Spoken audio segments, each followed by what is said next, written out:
𝗵𝗔𝗢𝗡 used to be a Chinese intelligence officer. He moved to New York and did something wild. He set up the biggest car theft gang in American history.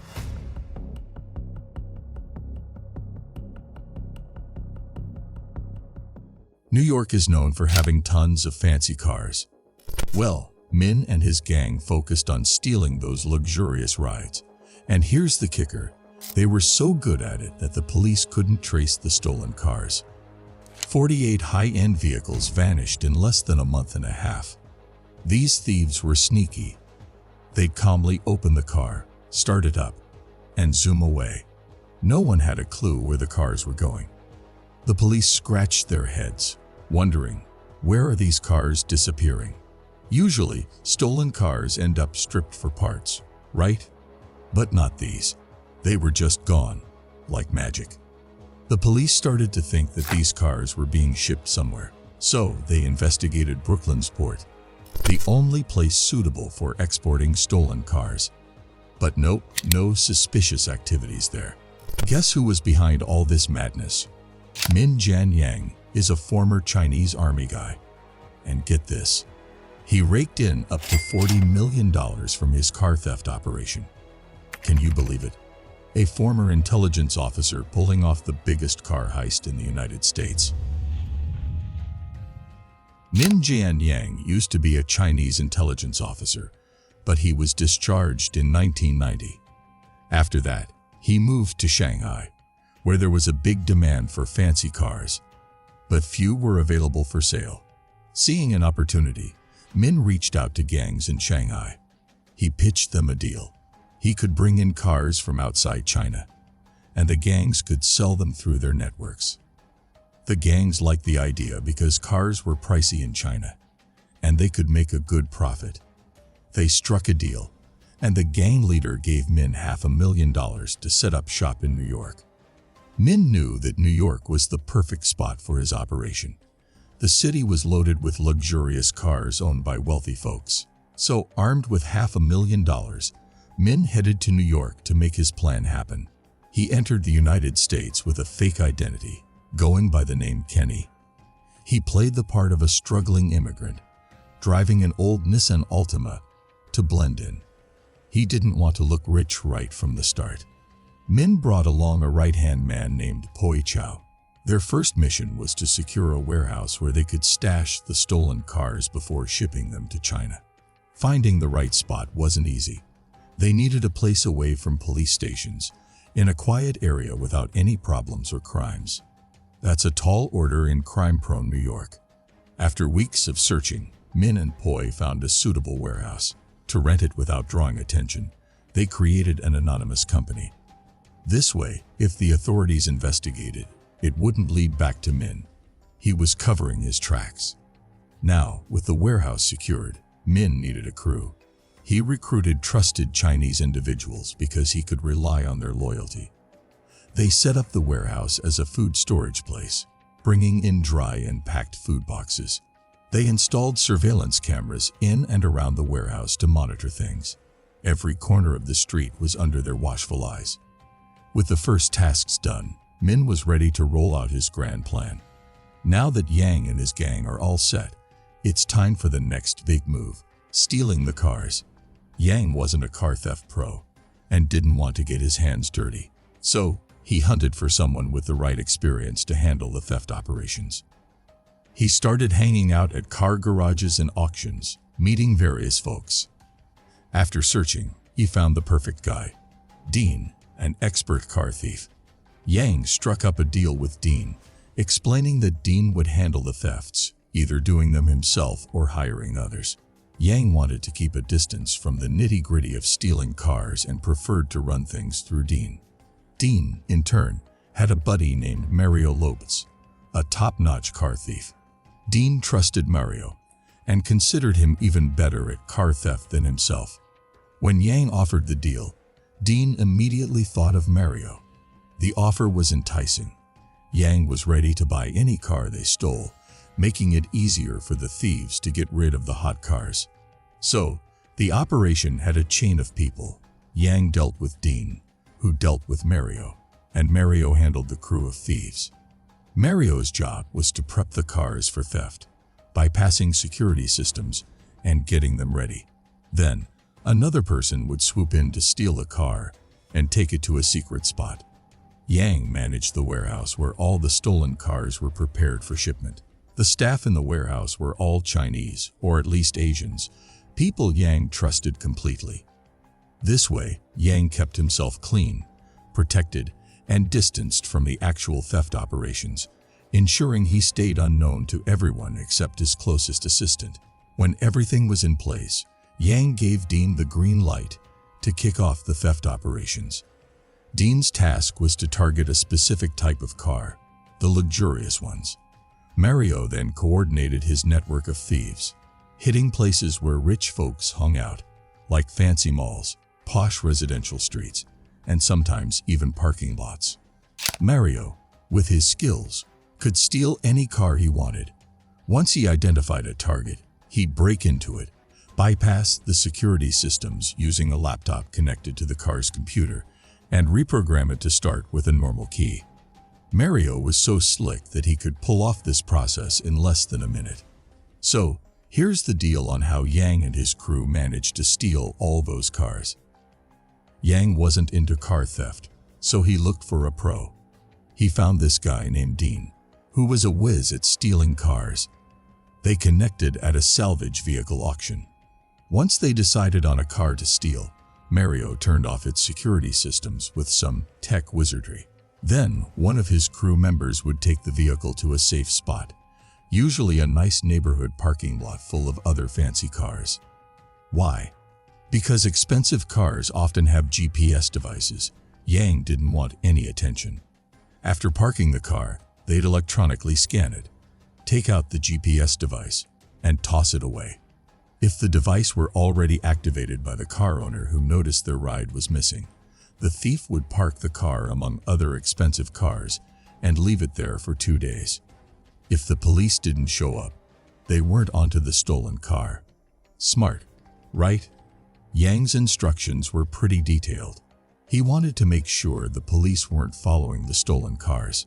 So Dean would drive the car in a circle around the warehouse where they stored the stolen cars.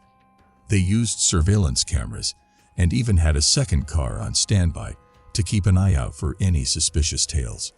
Once Yang felt everything was safe, he'd give the green light to bring the stolen cars to the warehouse. The next part was in the hands of a Chinese team in the warehouse. Their job was to get the cars ready for shipping to China. They'd fix any issues, repair locks, make new keys, and reprogram the car computer to make it look brand new. When the cars were in tip-top shape, it was time to ship them out. They loaded the cars into containers, made fake manifests saying the food was inside, and ensured the weights matched up. But Yang wasn't taking any chances. Instead of sending the containers directly from New York, he had them go to New Jersey first, then on a train to California. Why? Well, California's ports were closer to China, plus it threw off any suspicion from the police. Once in California, they'd secretly load the containers onto a ship headed to China, and that's how the cars made their way to the other side of the world. Yang's operation ran smoothly for years. They swiped thousands of cars in 5 years, and the police couldn't catch them. The demand for these stolen cars in China kept growing, so they even started targeting car dealerships to grab several cars simultaneously. Here's how he did it. He sent his guy, Mario, to check out a dealership. Mario played it cool, acting like a regular customer interested in a test drive. While chatting with the salesman, he scoped out where they kept the car keys, a box fixed on the wall in the manager's office. A few nights later, when the dealership was closed, Mario made his move. He broke in, went straight to the manager's office, and swiped the keys to all those fancy cars. He then signaled his crew. 7 rolled in, each grabbed a car, and they vanished in different directions. The whole operation was like a speedy 3-minute heist. But you know how it goes in these stories. Not everything goes perfectly. One of the stolen cars got into an accident, causing some trouble. When the police showed up, they discovered it was stolen. They arrested the person driving the stolen car, And under pressure, this guy spilt the beans. He spilt everything about Mario Dean and the car theft operation. The police, now armed with insider info, formed a tracking team. According to the arrested driver, they were on a mission to find Dean, the guy in charge. Following this, Dean led them to Yang's warehouse. They parked their cars at a distance and started watching the place, trying to figure out what was happening inside. The investigators didn't know Yang's buddy, 𝗔𝗕𝗢𝗓, was onto them. 𝗔𝗕𝗢𝗓 was doing some sneaky surveillance, watching the area around the warehouse. When Yang caught wind of the investigators, he didn't freak out. Instead, he was calm and ready for this moment. He had designed the warehouse operation in a way that it could vanish in an instant. During this time, Yang didn't bring any new cars into the warehouse, but he still had some cars inside and the tools used to fix them. He needed to move all this stuff out without the police catching on. So, like a magician, he brought in a few trucks and loaded them with cars and tools while making it look like he was transporting food. The police, thinking they were at a food warehouse, had no idea that Yang was making his move right in front of them. Yang got rid of all the important stuff related to his operation, leaving the police empty-handed. When the investigators returned the next day for surveillance, they found nothing. They were stumped. No one had entered or left the warehouse. Yang had outsmarted them big time. Since Yang never showed his face to the police during all this, they had no clue who he was. So, they decided to return to the guy they knew, Dean. At first, they thought about arresting him, but then they changed their plan. They wanted to keep tabs on him, hoping to catch the whole gang, or at least most of it. They still scratched their heads about where the stolen cars were disappearing. During their surveillance of Dean, they got court permission to listen in on his calls. And guess what? They heard similar questions in many calls. Are the agents still watching? Did they stop the surveillance? Dean always replied that he didn't know. The investigators thought these mystery people asking the questions were Dean's partners in crime, the ones inside the warehouse. After 6 long months of surveillance, a game-changing moment arrived. Someone important contacted Dean, and this guy was named Kenny. Now we know Yang's last name is Kenny. Kenny told Dean, "I'm back," and mentioned an order for him. The investigators started suspecting Kenny might be the gang's big boss, Yang himself, and he was ready to kick off the car theft operations again. Yang, the mastermind, was worried that the cops might be snooping on their phone calls. He started using tricky language to throw them off during his calls and decided to switch phones regularly. He told his whole gang to do the same, making it harder for the police to keep up. But here's where things get interesting. The investigators, determined to catch Yang, found a clever way around this phone-switching strategy. They discovered that the gang members called their families with the new phones. So they kept tabs on these family calls and found the latest numbers. This put the investigators one step ahead of Yang for the first time in this cat and mouse game. What made things even trickier for Yang was that not everyone in his crew was as careful as he was. One of his guys, 𝗔𝗕𝗢𝗓, was a bit loose with information. He'd chat on the phone about where they'd go for dinner, making it easier for the investigators to track them. The investigators used this info and planted an undercover Chinese officer in the restaurant, where 𝗔𝗕𝗢𝗓 and Yang liked to hang out. Finally, they got a closer look at the elusive mastermind, Yang. The undercover officer eavesdropped on their conversations and found out about a new warehouse they were planning to rent. The investigators moved quickly. They set up surveillance cameras all around the warehouse and even slipped a GPS device onto one of the containers headed there. Now, they were in control. Unaware of what was happening, Yang continued his usual routine, bringing new cars to the warehouse and thinking he was one step ahead. But here comes the twist. In his quest to steal more, Yang devised a smart plan. Stealing cars from parking garages. They made a deal with a guard, paid him some cash, and got access to many cars. But here's the kicker. They forgot one crucial thing: the 2-day waiting period to ensure they weren't being followed. One of the stolen cars got into an accident, and the police, tracking its GPS, were hot on their tail. The police showed up at the warehouse, where it gets intense. A local police officer, unaware of the big investigation, decided to check out the place. The workers inside ran for it, probably seeing him on their surveillance cameras.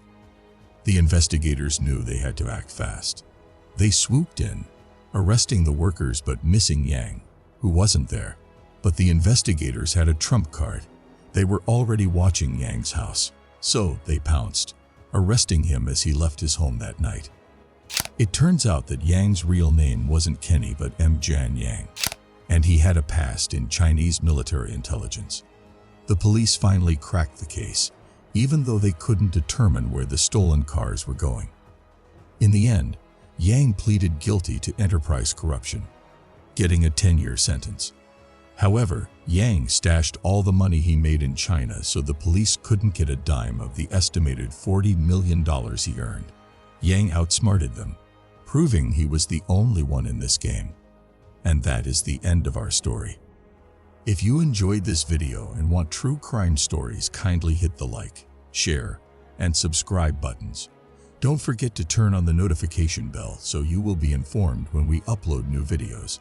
Also check out the other stories on the channel. Thank you for watching.